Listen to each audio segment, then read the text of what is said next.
Welcome back, everyone. Earlier, Neville had a chat with the brain behind My Goal Tracker, a planner that, if you stick to it, should lead you to success in 2019. And to add on to a successful year, Bobbique Forbes penned the read, Success, It's Not Beyond You. And she's here to take it off the shelf this morning with us. Good morning, Bobbique. Good morning. What a unique name, Bobbique. I get that a lot. Very often, the makeup artist just said, wait, your name is Bobbique? Is that a pet name? So, congratulations on the unique name and congratulations on your book. Tell me a little bit about the inspiration behind writing it. To be honest, when I tell persons that there is no grand inspiration, I've always loved writing from a tender age. If you go back to St. Elizabeth, where I'm from, in the house where I was raised, in the roof, I wrote. I wrote on the chair. Then by the time I got older, I started writing on all of the books in the house. So writing for me, it's like my first love. That's what I like to say. Then the older I got, I capitalized on that more. I did English in fourth form and I realized that, hey, I think this might be my passion. And I remember in 2009, I wrote a book. However, it was just private. It was my way to deal with my father leaving to Canada. And earlier last year, I started writing. Don't ask why. It's probably because I was bored.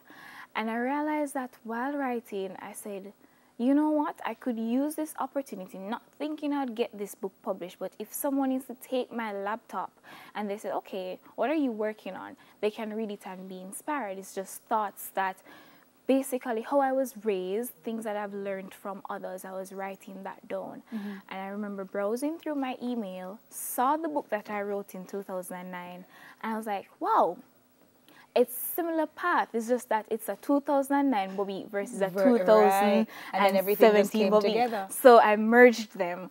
And I remember my mother came from Canada last year, and she was like, what are you working on? And I showed her, and I'll tell you exactly what she said. This is good, but you need holy power. Oh, mercy. But I think this can be a book. So I started working on it seriously because And then it became I've always been passionate about helping others. So all right. That's it. So in chapter 1, I noticed you spoke about loving yourself. And why is that so important to be successful? Okay.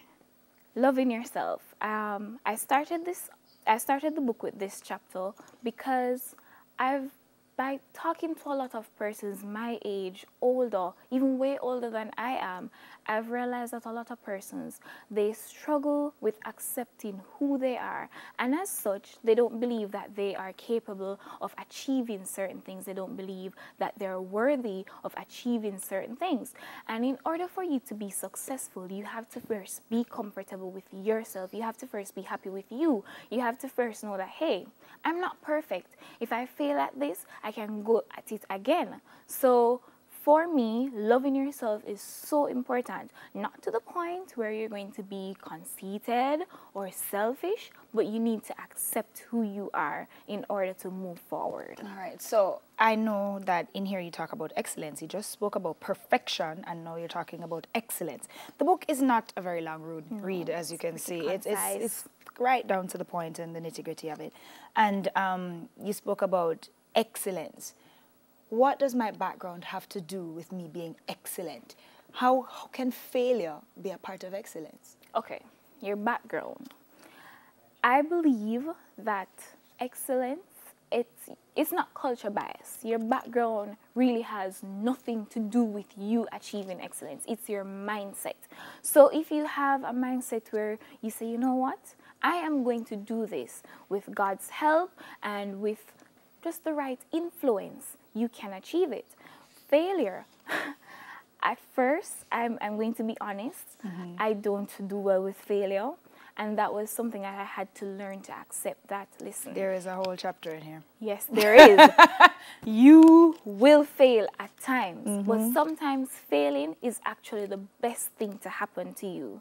And when you fail, you tend to work 10 times harder because that feeling of failure, you don't want to ever experience that again. So you will work harder, and by working harder, you will make excellence a habit. Most definitely. Last one. What does success look like for you? What is your idea for yourself? Success for Bobbique. Success for Bobbique is being happy.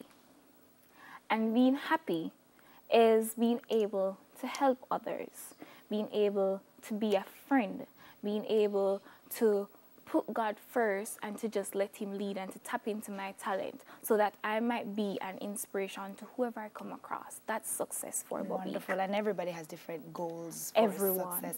And this nice, concise read will help them get there. Yes. So where can I find your book? Okay, it is located at UA Bookshop, $1,000, and it is on Amazon, the Kindle version, $4.99.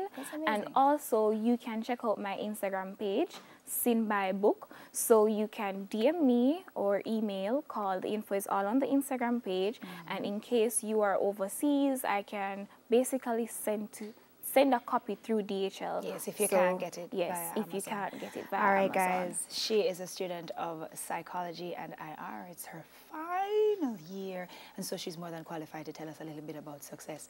Author of Success, It Is Not Beyond You, Bobby Forbes. And that's it for Off the Shelf this morning.